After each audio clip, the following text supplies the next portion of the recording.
नमस्कार सगळ्या गावकरी मंडळींना. मी डॉक्टर पूनम चौधरी या गावचा एक म्हणून मी आज तुमच्याशी बोलते. खास स्पेशली माझ्या वडिलांचं एक स्वप्न होतं, मधुकर बागुल यांचं, की हे मंदिर व्हावं. आणि आजची ही तरुणाई जी आहे त्यांनी खरंच एवढी मेहनत घेतली की हे मंदिर उभारून दाखवलं. त्याच्यासाठी सगळ्यांनी टाळ्या वाजवा पहिल्यांदा. कारण ही जी मेहनत आहे हे ह्यालाच एकीचं बळ म्हणतात, की तुम्ही एकीच्या बळाने काय करू शकता. आज माझ्या भावंडांनी सगळ्यांनी हे दाखवलं, त्याच्याबद्दल खरंच त्यांचं खूप खूप मी आभारी आहे. आणि दुसरी गोष्ट अशी की आज इथे हे जे मंदिर व्हावं म्हणून आमच्या बागुल परिवारातल्या मुलींनी एक गणपतीची मूर्ती आणि त्याच्याबरोबर कलश दिलेला आहे. म्हणून त्या मुलींचं सुद्धा सगळे या गावातर्फे अभिनंदन आणि थँक्यू.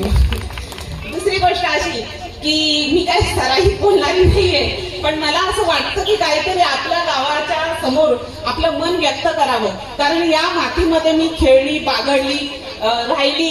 आणि आज हे जसं गाव पूर्वी होतं तसं नाहीये. आज मी बघते की माझं गाव एकदम मला भरलेलं वाटतंय. सगळे खुश दिसत आहेत आणि मला खरंच खूप बरं वाटतंय. कारण हे फक्त आणि फक्त तुमच्या एकीमुळे, एकत्र येण्यामुळे आणि तुम्ही एकत्र काम करताय.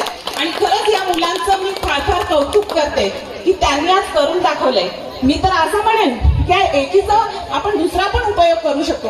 तो म्हणजे की आपण आपल्या गावातून पंचायत समिती किंवा जिल्हा परिषदचा एखादा उमेदवार उभा करून त्याला सुद्धा निवडून देऊ शकतो. का तर आपल्यामध्ये तेवढी ताकद आहे आणि आज तुम्ही या मंदिराच्या मार्फत ती ताकद दाखवलेली आहे. त्याच्याबद्दल तुमचं खरंच खूप खूप कौतुक करावं तेवढं कमी आहे.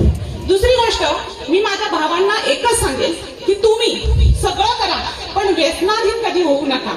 कारण व्यसन हे माणसाला आतून पोखरतं आणि आतून आता तुम्ही ह्या देवाचं काम केलं, अक्षरशः देवाचा अंश आपल्यामध्ये आहे म्हणून एवढं चांगलं कार्य आपण केलेलं आहे.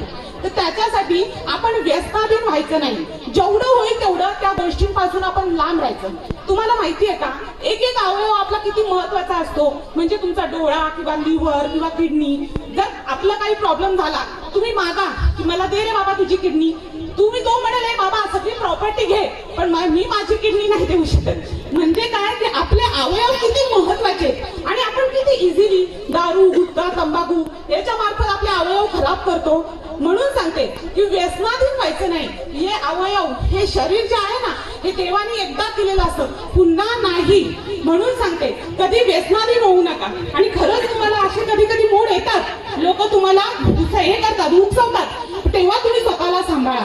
कारण व्यसन केलं म्हणजे कुटुंब आणि आपण स्वतः दोघे विध्वस्त झालो आणि ते तुम्ही करू नका. ही माझी कळकळीची विनंती आहे सगळ्या माझ्या भावंडांना की हे तुम्ही कुणी करू नका. त्याच्यानंतर दुसरी गोष्ट शिक्षण. शिक्षणाला महत्व देऊया आपण. काय वाटतं शिक्षणाला महत्व द्यायला पाहिजे की नाही आपण? नो येस म्हणा. शिक्षणाला महत्व देऊया आपण. कारण शिक्षण घेतलं तर असं नाही की आपल्याला नोकरीच हवी आहे. शिक्षण घेतलं तर आपण नोकरी पण करू शकतो किंवा बिझनेसही करू शकतो. माझे वडील नेहमीच म्हणायचे की तुम्ही आज आम्हाला शिक्षण दिलं त्याच्यामुळे आम्ही उभे आहेत स्वतःच्या पायावर.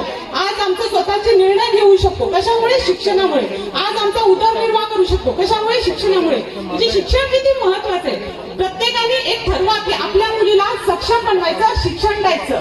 आज शिक्षण देऊन कदाचित काय माहिती या गावातून कोणी कलेक्टर पण बनू शकतो, IPS अधिकारी बनू शकतो. पण ते कशामुळे? फक्त शिक्षणामुळे. शिक्षण नसेल तर आपण काही करू शकत नाही. म्हणून शिक्षणाला महत्व द्या. पहिली गोष्ट व्यसनाधीनता करायची नाही. दुसरी गोष्ट शिक्षणाला महत्व द्यायचं. शिक्षण म्हणजे नोकरी असं नाही तर आपण बिझनेस सुद्धा करू शकतो. बिझनेस करून सुद्धा माणूस खूप पुढे जाऊ शकतो. पण शिक्षणाने जे माणसाच्या मध्ये येतं म्हणजे हुशारपणा म्हणा किंवा शहाणपण येतं ते असं येत नसतं. आणि तिसरी गोष्ट माझ्याकडून कळकळीची विनंती अशी आहे की ही जी एकजूट आहे ना ही अशीच ठेवायची. गावामध्ये कुणालाही प्रॉब्लेम आला तर माणसाला वाटलं पाहिजे की माझा भाऊ आहे, माझा बाजूवाला काका, चुलता कोणीतरी आहे. हे एकजुटीने घडतं. समजा आपण आता ह्या गावात आहे म्हणून तुम्हाला कोणीतरी विचारणार कुणाचा रे तू मुलगा, कुणाची तरी मुलगी. पण जेव्हा तुम्ही गाव सोडा एखाद्या तालुक्याला किंवा तुम्ही एखाद्या जिल्ह्याला